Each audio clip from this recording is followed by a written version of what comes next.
따라하시죠. 참는 자가 복이 있나니.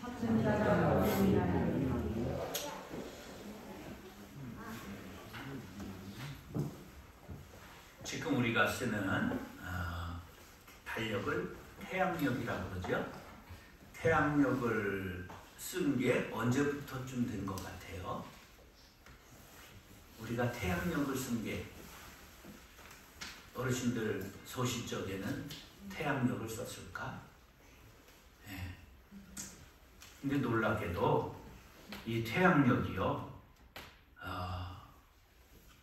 BC 18세기경 예수님 탄생하기 전에 한 1800년 전에 이집트에서 태양력을 이미 만들기 시작했어요. 그리고 세계적으로 태양력을 쓰기 시작한 건 BC 46년 로마의 황제 율리우스가 그때부터 공식으로 사용하기 시작했으니까 이 태양력을 사용한 건 굉장히 오래됐어요. 태양력은 뭐를 중심으로 만들었을까요? 태양을 지구가 한 바퀴 돈다. 그게 시간이 얼마냐 하면 365일 그리고 4분의 1, 2.421 그래요. 그래서 4년마다 그거를 0.24를 더하니까 1이 되잖아요. 그래서 그거를 합해서 366일을 만드는 거예요.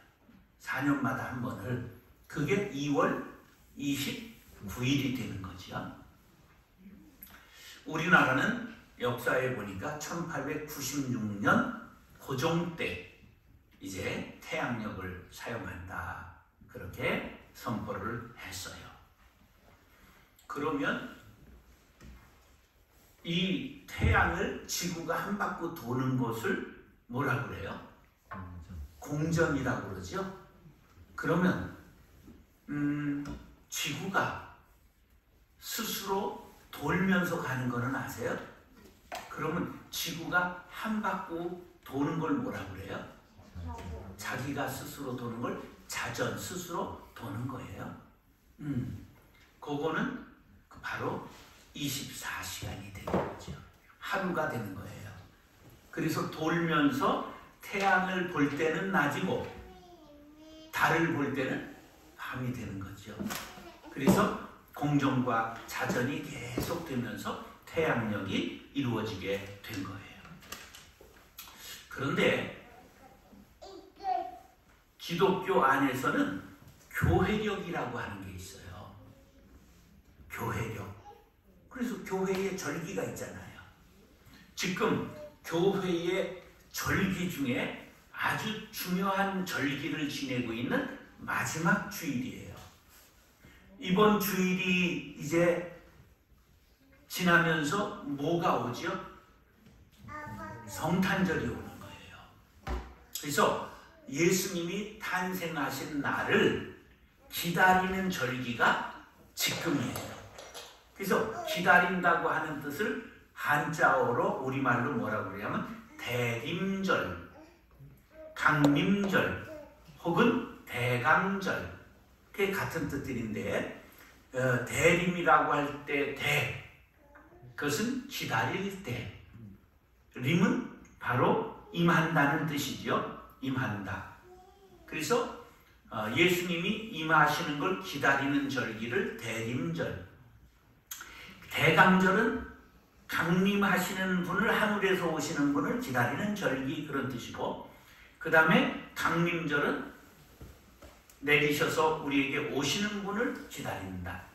그래서 같은 뜻이에요. 우리 교단에서는 대림절로 이걸 하자. 영어로는 하나입니다. 어드벤트. 그래서 봐도 오신다, 그런 뜻이에요. 지금 예수님이 오심을 기다리는 절기입니다. 자, 예수님께서 육신의 몸을 입으시고 이 땅에 오신 하나님이심을 온 세상에 널리 전하는 기간이 바로 대림절입니다.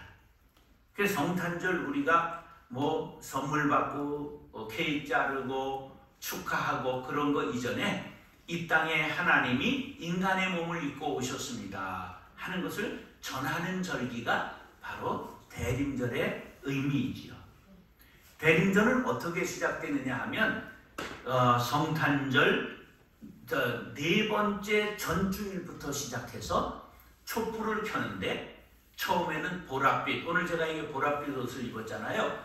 보랏빛 아주 진한 양초를 켜요. 그 다음에 덜 진한 거를 켜서 점점점 밝은 보랏빛 초를 4번 붙이는 거예요. 첫 주에는 하나, 둘째 주에는 둘, 셋째 주에는 셋, 그리고 오늘은 4개를 밝히는 거예요. 그리고 크리스마스 날은 이것을 끄고 무슨 초를 밝힐까? 큰 흰 초를 밝히는 것이 이제 성탄절의 예정입니다. 자, 여기 이제 우리가 성탄절 추리했을 때 여기에서 꼭 잊지 말아야 될 것이 하나 있는데 여기에 꼭 뭐를 달까? 별을 달아야 돼. 성탄절 추리에. 저 별은 뭐를 의미할까? 바로 동방박사가 별을 따라서 왔잖아요. 그 별인 동시에 이 별은 다윗의 별이라고 그러는 거예요.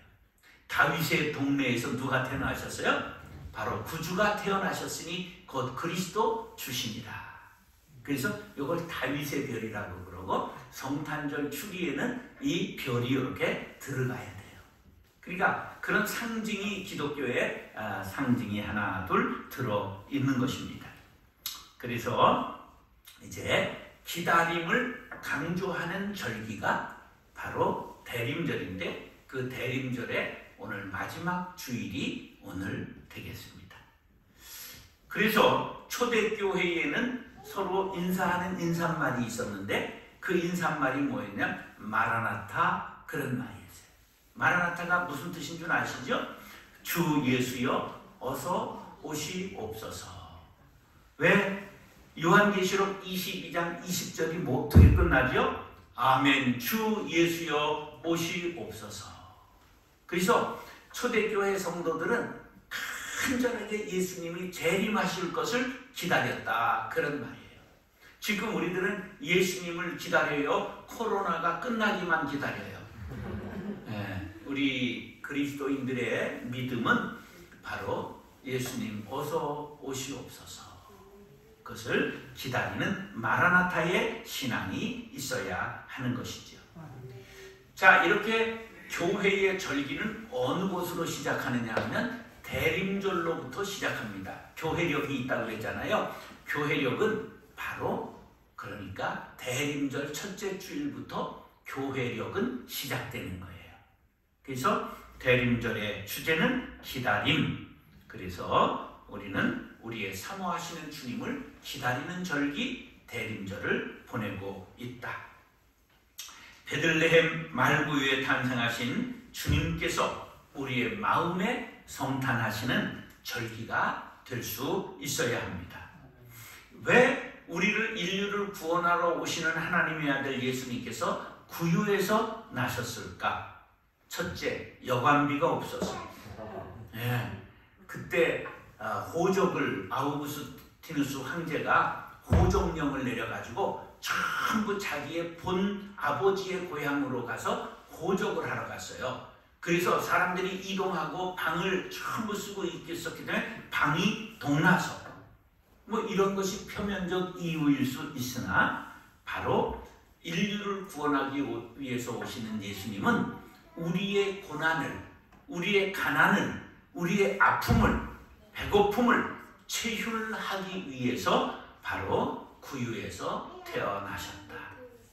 예수님은 부자의 예수님이 아니고 왕의 예수님이 아니고 배운 자의 예수님이 아니라 모든 이의 예수님인데 모든 사람은 전부 상처가 있고 모든 사람은 아픔이 있는 것이지요. 바로 사랑과 섬김으로 하늘길을 여시기 위해 예수님은 말구유에 오신 것이지요. 바로 이 예수님을 기다리는 절기가 대림절이다 그런 말입니다. 사도행전 1장 11절에는 너희가 본 그대로 다시 오시리라. 그래서 다시 오실 것을 초대교회 교인들은 굉장히 사모하며 기다렸습니다. 다시 오실 주님은 어떤 분으로 오시느냐? 심판주로 오신다고 그랬습니다. 그것이 누구에게는 저주요, 누구에게는 상급이 되는 것입니다. 우리들이 심판주로 오실 예수님을 맞이할 때 모두 다 상급받을 수 있도록 준비를 잘 할 수 있게 되기를 간절히 바랍니다. 기다리는 사람들의 덕목 첫 번째는 뭘까요? 인내입니다. 인내. 기다리는 자는 길이 참아야 하는 것입니다.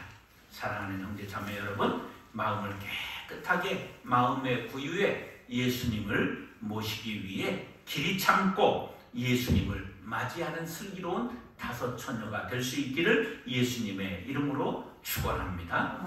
따라하시죠. 열매를 바라보아야 합니다. 2000년 전 예수님은 초림하셨어요. 그런데 심판주로 오실 예수님은 재림주라고 얘기를 합니다.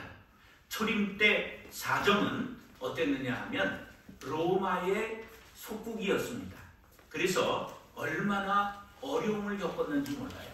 로마가 이제 다스리는 나라마다 세금을 걷어가야 되잖아요. 그런데 이제 삭개오 같은 사람은 여리고의 세무서장입니다. 그러면 로마 정부에서 여리고의 세금을 10억을 2021년 바쳐라. 그러면 삭개오는 제주껏해서 막 50억을 매기는 거예요. 그 로마 정부에 10억을 갖다 바치면 되고 그 나머지는 자기가 직원들 월급 주고 자기 수입을 잡는 거예요. 그래서 세리는 바로 아주 매국노에 해당되는 거예요. 죄인 취급을 받았어요. 그러나 힘이 있으니까 그 앞에서는 말을 못하죠. 뒤에서는 욕을 하고 테러를 가하고 그랬던 직업이 세리였던 것입니다. 그렇게 세금을 착취당하고 있고 그 수확하는 것은 적고 그래서 사람들이 도탄에 빠져 있었습니다. 종교적으로는 사두개인들이 종교인들과 결탁했고 바리새인들은 율법을 강화해서 사람들을 전부 옥죄고 있었습니다. 그들은 율법을 얼마나 강조하기 했느냐 하면 613개의 조항을 만들었습니다. 그래서 365가지 조항은 하지 말라 그런 조항이고 248개의 조항, 그러니까 365개는 1년 365일을 뜻하죠. 248개는 뭘 뜻냐면 사람의 뼈 마디가 248개가 있답니다. 그래서 248개의 조항은 하라고 하는 조항이에요. 그래서 얼마나 하지 말라는 조항이 많았느냐 하면 안식일에 하지 않아야 될 조항만 49개가 있었습니다. 안식일에 몇 킬로를 걸어가면 안 될까요? 900m를 걸어가면 안 됩니다. 그러니까 안식일에 물건을 사면 될까요? 안 될까요? 안 되죠, 당연히. 그러니까 안식일에 음식을 끓여 먹으면 돼야 안 돼요. 이 노동이기 때문에 안 됩니다. 그러니까 기상천외한 걸 개발하는데 세계에서 가장 가느다란 가스 구멍이 이스라엘에서 발명을 해서 그들이 금요일 저녁부터 가스레인지를 켜놓는데 이 머리카락처럼 가느다란 구멍으로 가스가 올라와서 스프를 따뜻하게 하루 종일 해도 그냥 타지 않도록 그렇게 개발을 했어요. 지금도. 엘리베이터의 버튼을 누르는 게 안식일을 거역하는 겁니다. 그래서 그들이 엘리베이터가 자동으로 층층마다 섰다가 닫혔다가를 자동으로 하게 해놨습니다. 예, 지금도 이스라엘 호텔에 가면 아주 안식일 토요일 날은 환장합니다. 왜? 엘리베이터가 층층마다 쓰고 열렸다 닫혔다. 그래도 한국 사람 급한 사람은 차라리 계단으로 막 뛰어가는 게 나은 거죠. 이제 그렇게 사람들을 옥죄고 있었다. 그래서 경제나 정치나 종교적으로 자유를 속박하고 있었습니다. 그래서 백성들의 마음속에는 우리를 구원하실 분이 오시면 얼마나 좋을까 하고 메시아를 고대하고 있었다. 메시아는 이사야 때로부터 이제 예언자들이 메시아가 우리를 구원하실 분이 오신다, 하나님이 보내주신다, 그런 사상이 밝아오기 시작했는데 이것이 히브리어로 메사야 그렇게 말하는데 이것은 바로 기름 부음을 받은 자 그런 뜻입니다. 하나님이 우리 머리에 기름을 부어서 우리들에게 구원자를 보내주신다. 그런데 그것이 바로 헬라어로 신약이 쓰였기 때문에 헬라어로는 크리스토스 그렇게 말합니다. 자, 메시아가 이 히브리 말이에요. 이것이 헬라어로는 뭐가 됐어요? 크리스토스. 이게 영어로 가면 뭐가 될까요? 크라이스트. 중국말로 이제 우리가 한자 문화 시대에 예수를 받았기 때문에 한자어로 표기를 한 거예요. 그래서 그것을 뭐라고? 크라이스트를 뭐라고 썼어요? 기독이라고 쓴 거예요. 한자어로 기독. 그래서 우리가 기독교가 된 거예요. 네. 그래서 우리 한글로는 뭐라고 읽어요? 그리스도가 된 거예요. 그래서 그리스도, 기독, 크라이스트, 그 다음에 크리스토스, 메시아. 이것이 다 같은 메시아의 같은 뜻이다. 그런 말이에요. 자, 누가복음 2장에 보면 안나라는 선지자가 있는데 결혼해서 7년 결혼 생활하다가 남편이 죽어요. 그리고 과부가 됐어요. 그리고 84세라고 나오는데 정확하지를 않아요. 84년을 과부돼서 지낸 건지 그때 나이가 84세인지는 모르나 그때 나이 84세라고 해도 굉장한 노인이 장수하신 거죠. 그래서 기다림의 간절한 본이 누구냐면 안나 선지자와 같은 분들이 나오는, 나이 많은 분이 나오는 것은 뭐냐면 이들이 오랫동안 사모하며 간절히 기다렸다 하는 것을 보여주고 있는 것입니다. 누가복음 4장에 보면 예수 그리스도를 보내주셔서 포로된 자에게 자유를, 눈먼 자에게 다시봄을, 눌린 자에게 자유를, 주의 은혜를 전파하기 위해서 예수님이 오셨다고 오시는 목적을 말씀하고 있습니다. 그 예수님이 십자가에서 달려 돌아가시고 3일 만에 부활하셨습니다. 40일 만에 승천하시면서 너희가 본 그대로 오리라. 그래서 제자들은 본 그대로 오리라 그리고 승천하셨기 때문에 예수님이 오실 것을 간절하게 기다렸습니다. 그런데 기다리고 기다렸는데 오지 않으셨어요. 그래서 실망하고 돌아가는 사람들이 생겼습니다. 그때 야고보서 이 예수님의 육신의 동생이었던 야고보가 이렇게 하나님의 말씀을 기록했습니다. 같이 읽겠습니다. 시작. 그러므로 형제들아 주의 강림하시기까지 길이 참으라. 보라, 농부가 땅에서 나는 귀한 열매를 바라고 길이 참아 이름 귀한 내 준비를 기다리나니 너희가 길이 참고 마음을 굳게 하라. 주의 강림이 가까우시니라. 떠나는 사람들이 생겼단 말이에요. 기다리지 못하는 사람들이 생겼다 그런 말이에요. 참는 것, 기다리는 것은 대단히 어려운 일입니다.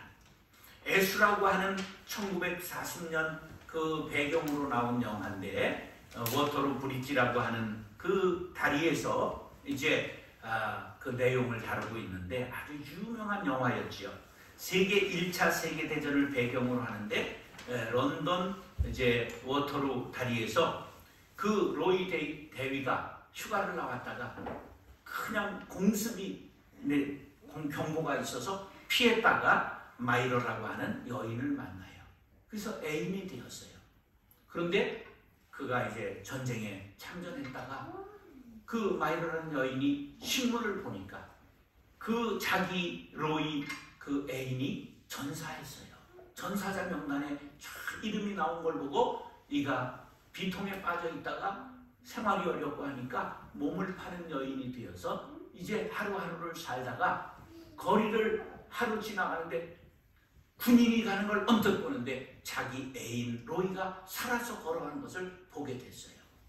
그래서 그가 이제 그 너무 낙담하고 그 애인 앞에 나가가지도 못하고 만신창이가 된 자기를 생각하면서 애인 앞에 다가가지 못하고 떨어져서 다리에서 떨어져 죽는 그런 이제 아주 비극적인 영화를 그린 것이 유명한 애수라고 하는 영화입니다. 기다리지 못하고 참지 못한 사람의 비극을 그린 영화지요. 자, 무조건 참고 인내하는 일은 매우 힘든 일입니다. 그래서 우리들에게 성경은 본을 보여주는데 농부의 인내를 배워라, 그렇게 말씀하고 있습니다. 농업은 누구하고 동업합니까? 하늘하고 동업하지요. 농업은 하나님과 동업하는 거예요. 그래서 우리가 농부를 보면, 관광철에 또 보면 농부들은 일하는데 관광 가요. 근데 반드시 농부를 보면 뭐라고 그래야 돼요? 수고하십니다, 그렇게 얘기를 해야 돼요. 오늘 수고하는 농부가 그렇게 말씀하고 있어요. 농부를 수식하는 단어는 뭐라고요? 수고한다, 그런 뜻이에요. 우리는 농부의 인내를 배워야 합니다. 제가 신학생 때 태안에 하기봉사 겸 수련회를 갔는데 그때 비가 그 해에 안 왔어요. 그런데 깜짝 놀랐는데 참깨밭에 참깨가 요만한 데 꽃이 폈어요. 비가 안 오니까 자라지를 않고 참깨가 요만한 데 꽃을 다 피웠어요. 그게 과연 참깨를 열었을까? 굉장히 궁금하다. 그래도 농부들이 그것을 기다리면서 뽑지 않고 갈아엎지 않고 기다리는 걸 보면서 농부의 인내를 우리가 배워야 되겠구나. 그런 것을 젊었을 때 우리가 제가 깨달은 적이 있습니다. 농부는 씨 뿌리고 비를 기다리고 병충해를 방제하고 잡초를 뽑고 폭양을 무릅쓰고 일을 하고 폭우를 막아내야 되고 가뭄을 견뎌야 하고 그래서 수고한다고 말합니다. 우리가 예수님을 기다리는 것 참으로 어려운 일입니다.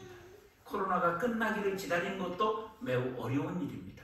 그렇기 때문에 우리에게 인내가 필요합니다. 시편 126편 5절로 6절에 눈물을 흘리며 씨를 뿌리는 자는 기쁨으로 거두리로다. 울며 씨를 뿌리러 나가는 자는 반드시 기쁨으로 그 곡식단을 가지고 돌아오리로다. 할렐루야. 우리 모두가 길이 참아 반드시 예수님을 만나는 성탄절이 될 수 있기를 예수님의 이름으로 축원합니다. 자, 따라하시죠. 원망병을 고쳐야 합니다. 제일 고쳐야 할 게 기다리면서 원망하는 일이에요. 우리 이런 말 하잖아요. 하늘도 무심하지. 그런 말 하면 안 된다는 거예요. 그 원망하는, 하늘을 원망하는 거잖아요. 우리가 자녀들을 기르면서 자녀들을 제일 교육해야 될 게 뭐냐면 부모를 원망하는 겁니다. 그거 조심해야 되죠. 자, 코로나가 이렇게 팬데믹이 오래 갈 줄 몰랐잖아요. 그럼 이제 원망해요. 어디를 원망할까? 정부를 원망하기도 하고 이제 뭐 원망해요. 그런데 우리가 하나님을 원망하고 중국이 이거 퍼친 거 아니냐, 중국을 원망하고 또 세상 사람들은 교회가 이거 말썽이다, 교회를 원망하고 이게 중세기에 흑사병이 번질 때 마녀 사냥이라는 게 있었던 것 아십니까? 그래서 이게 마녀가 퍼뜨린다. 그래서 마녀라고 여자들을 골라서 죽인 그런 것을 마녀 사냥이라고 합니다. 사람들은 어떤 어려운 일이 있을 때 누군가는 그것을 희생제물을 삼아야 하는 그런 근성이 있는 것이죠. 자, 이제 백신은 접종 안 하는 사람이 문제다. 다 해야 된다. 왜 백신을 내가 꼭 맞아야 되느냐? 뭐 이런 갈등들이 있잖아요. 자, 가만히 보세요. 어느 나라가 백신이 많아요? 미국이 많지, 돈 많으니까. 그런데 미국이 백신 맞은 사람이 우리보다 많아요, 적어요, 퍼센테이지로? 그럼 그게 무슨 이유일까? 백신이 많은데 안 맞아요. 그러면 안 맞는 사람들이 기독교인이 안 맞을까? 비기독교인이 안 맞을까? 기독교인 백인들이 많이 안 맞아요. 묘하지요? 왜 그럴까? 그 미국이라는 나라, 영국이나 유럽은 자유의 가치가 그 자유를 피 흘려서 지킨 거기 때문에 내 개인의 자유를 정부라고 함부로 속박하지 말아라. 그게 자유 아니면 뭘 달라고요? 죽음을 달라. 그 자유의 가치를 최고의 가치로 생각하는 거예요. 그러니까 내 목숨 내가 컨트롤하지 정부가 통제하지 말라는 거예요. 그런데 이 동양권 이런 나라들은 속박받았던 경험이 많아요. 통제받았던 중국, 북한, 우리나라, 베트남 뭐 이런 데들은 통제받았던 역사가 길기 때문에 맞으라고 그러면 얼른 맞는 거야. 그러니까 이게 어느 게 좋고 어느 게 나쁜 게 아니라 역사적인 이유가 있는 거예요. 그렇기 때문에 우리나라도 백신을 끝까지 거부하고 안 맞는 사람이 있을까? 있을까? 있어요. 그런데 있는데 그 사람들이 나쁜 사람일까? 좋은 사람일까? 나쁘고 좋은 건 없어요. 그 사람의 자유인 거예요. 그런데 문제가 될 게 뭐냐 하면 공공성의 문제가 되는 거예요. 이 코로나라는 게 문제가 뭐냐 하면 내가 걸리는 게 문제가 아니라 나 때문에 다른 분들에게 전염이 될 수 있는 전염성이 강하기 때문에 그래서 공공성을 공공의 이익을 위하여 맞는 거예요. 네, 나도 3번째 맞고 얼마나 아팠는지 몰라요. 아직까지도 뼈가 안 좋아요. 이게 기가 막힌데 어떻게 뼈를 공격을 할까? 혹시 뼈 아픈 분 손 들어보세요. 이 주사 맞고. 별로 없죠? 네, 나 한 분 만났어요. 뼈 아프다는 분. 고분 목사님 만났더니 아이고 나도 뼈가 아파 그러시더라고요. 근데 그분은 뭐 암을 4번이나 수술을 해가지고 언제나 아픈 분이니까 그래서 그런 건지는 모르겠는데 저는 뼈가 아파요. 그래가지고 왼쪽 골반이 아파서 고생을 엄청나게 아직 조금 남았어요. 그러나 우리가 본인보다도 우리 그리스도인들은 남들을 생각할 줄 아는 배려하는 마음이 있어야 합니다. 나만 괜찮다고 괜찮은 것이 아니라 나로 인하여 다른 분들이 피해를 입으면 안 되기 때문에 우리가 백신을 완전하지 않은 백신이기 때문에 계속 맞는 거예요. 완전한 백신이면 석 달 만에 또 맞아라 그러지 않거든요. 왜 그러냐 하면 백신이라는 게 보통 평균 5년 걸려서 만들어야 좀 안전한 거예요. 그런데 이게 1년 만에 만들어내느라고 그 실험을 많이 하지 못해서 불안전한 겁니다. 그래서 또 맞고 앞으로 제발 또 맞으라 안 그랬으면 좋겠는데 어떻게 될는지는 모르는 거예요. 그런 사이를 꼭 기억하시면서 나를 위해서 사는 것이 아니라 우리는 너를 위해서 사는 존재가 되어야 된다. 기독교는 이타적 종교라 그렇게 말합니다. 왜? 예수님이 온 인류를 위하여 희생하신 것처럼 우리들도 바로 너 이웃, 형제를 위하여 희생할 줄 아는 사람이 되는 것을 의미하기 때문입니다. 우리는 꼭 그런 것을 기억하시기 바랍니다. 이 병 중에 제일 무서운 병이 무슨 병이라고요? 원망병입니다. 이스라엘의 병이 원망병이 컸습니다. 이스라엘은 그냥 길이 험해도 모세를 원망, 고기를 못 먹어도 모세를 원망, 그냥 적을 만나도 모세를 원망, 그러다가 하나님을 원망했잖아요. 그래서 하나님께서 그들을 때리셨어요. 마실 물이 없을 때도 모세를 원망, 배가 고프자 모세와 아론을 원망, 만나에 질렸다고 하나님을 원망, 그냥 계속 원망하니까 오늘 9절 말씀 이렇게 말씀하고 있어요. 시작. 형제들아 서로 원망하지 말라. 그리하여야 심판을 면하리라. 보라 심판주가 문 밖에 서 계시니라. 서로 원망하지 말아라. 하나님을 원망해도 안 되고 형제를 원망해도 안 되는 거예요. 우리가 결실하기 위해서는 인생의 결실, 믿음의 결실을 하기 위해서는 낙심해도 안 되고 원망해도 안 되는 것입니다. 원망은 눈을 멀게 하고 영안을 멀게 하는 무서운 병이다. 어떤 경우는 수능 제도를 원망하고 고3 학생이 투신 자살했더라고요. 아니 인생의 시험 아닌 게 어디 있어요? 인생의 시험 아닌 게 어디 있습니까? 그래서 고난이 내게 유익이라 이로 인하여 주의 율례들을 배우게 되었나이다. 우리가 고난이 키운 것이 팔알이라고 서정주 시인은 말했잖아요. 그래서 우리가 고난이 우리를 키우는 것이죠. 원망은 마귀가 주는 마음이고 감사는 하나님께서 주시는 마음입니다. 모든 것이 문재인 탓 그러면 안 돼요. 예, 모든 것이 국회 탓, 모든 것이 요새는 이재명, 윤석열 탓 그럴 것 없어요. 내가 잘하는 것이 중요하다. 우리가 교회도 가정도 세상 만사가 형제를 원망하면 안 됩니다. 빌립보서 2장 13절로 14절에 보면 너희 안에서 행하시는 이는 하나님이시니 자기의 기쁘신 뜻을 위하여 너희에게 소원을 두고 행하게 하시나니 모든 일을 원망과 시비가 없이 하라. 할렐루야. 우리가 문제가 있습니까? 소원을 두고 기도하십시오. 소망 중에 길이 참으십시오. 그리고 기도하십시오. 원망하고 시비하면 피차가 멸망받고 심판받는다는 경고의 말씀을 우리 마음에 새기시고 어떤 일에도 하나님의 뜻을 발견하고 감사하는 하나님의 자녀들이 될 수 있기를 축복합니다. 마지막으로 따라서 본을 따라야 합니다.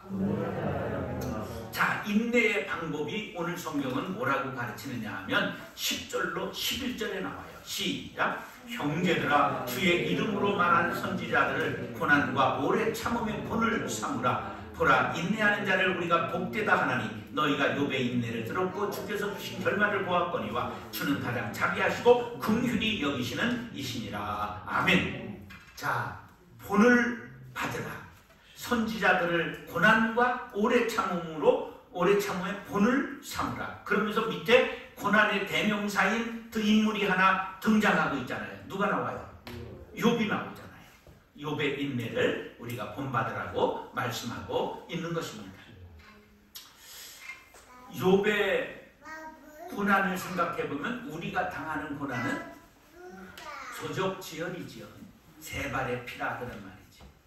우리가 흑사병을 생각해보면요, 지금 당하는 이 코로나 팬데믹은 우리가 사는 생애에 이게 우리가 지금 당하고 있으니까 큰 것 같지. 코로나는 얼마나 죽었을까?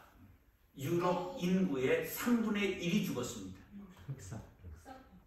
학자들은 그때 인구가 세계가 전체 4억 5천만이었다고 봅니다.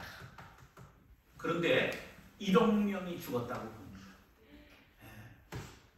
그러니까 얼마나 심각했을까?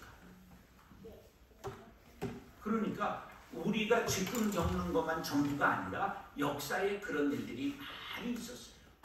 그래서 이 흑사병을 잘 연구해야 코로나19 이후에 어떤 세상이 올 것인가를 알 수 있습니다. 코로나19 때문에 르네상스가 도래했고요. 장원이 붕괴됐고요. 그 다음에 이 교황의 권위가 추락하기 시작했고요. 종교개혁의 도화선이 되는 거예요. 그게 자그마치 시기적으로 300년 차의 시차가 있어요. 근데 그것이 원인이 돼가지고 큰 역사적인 변혁이 일어난 거예요. 이와 같이 코로나19도 이렇게 장기화되고 이런 것이 역사에 어떤 변혁을 일으키는 계기가 될 수 있다는 거죠. 이럴 때 우리가 역사적으로 성경에서 우리에게 교훈하는 건 뭐냐 하면 생각건대 현재의 고난은 장차 우리에게 나타날 영광과 좋게 비교할 수 없도다. 천국의 영광을 본으로 삼으라는 것이죠. 믿음의 조상 욥을 본받으라는 것이죠. 욥은 큰 고난을 당했으나 원망하거나 불평하지 않았어요. 끝까지 참고 그는 갑절의 복을 받았습니다. 결국 욥을 붙잡아 주신 하나님은 우리를 붙잡아 주실 줄로 믿습니다. 누가 우리를 그리스도의 사랑에서 끊으리? 환난이나 번고나 박해나 기근이나 적신이나 위협이나 칼이나 우리를 어떤 것도 끊을 수 없다는 것입니다. 로마서 8장 17절에 보면 자녀이면 또한 후사 곧 하나님의 후사여 그리스도와 함께한 후사니 우리가 그와 함께 영광을 받기 위하여 고난도 함께 받아야 될 것입니다. 할렐루야. 영광, 고난 없는 영광은 감사를 모르는 거예요. 당연하다고 생각합니다. 지금 우리 이 MZ세대는 배부른 시대에 태어났기 때문에 이 배고픔을 모르고 견딜 줄 모르는 거죠. 그러나 우리 같이 보릿고개를 지났던 사람들은 이것이 얼마나 지금 풍요한 시대를 살고 있는가. 이런 감사가 있게 되는 거죠. 우리가 성탄절을 앞두고 먼저 우리의 마음을 깨끗이 비우시기 바랍니다. 아멘. 그리고 예수님을 모시는 성탄절이 될 수 있기를 간절히 바랍니다. 아멘. 열매를 바라보는 농부의 심정으로 우리 모두가 길이 참고 원망과 불평을 내려놓고 아멘. 우리 앞서가신 믿음의 선진들을 본받아 길이 참고 승리하는 우리 대림절이 될 수 있기를 예수님의 이름으로 축원합니다. 아멘. 기도하겠습니다. 새 아침을 맞을 때면 말씀으로 성령을 소멸하지 말며 예언을 멸시하지 말고 범사에 헤아려 좋은 것은 취하고 악은 어떤 모양이라도 버리라. 데살로니가 전서 5장 19절로 22절. 성령을 소멸하지 말며 예언을 멸시하지 말고 범사에 헤아려 좋은 것은 취하고 악은 어떤 모양이라도 버리라. 데살로니가 전서 5장 19절로 22절. Do not put out the Spirit's fire. Do not treat prophecies with contempt. Test everything. Hold on to the good. テサロニケの信徒の手紙第1第5章19節から22節。御霊を消してはなりません。帖撒罗尼迦前书5章19到22节。不要消灭圣灵的感动，不要藐视先知的讲论，但要凡事查验，善美的要持守。 시작해요.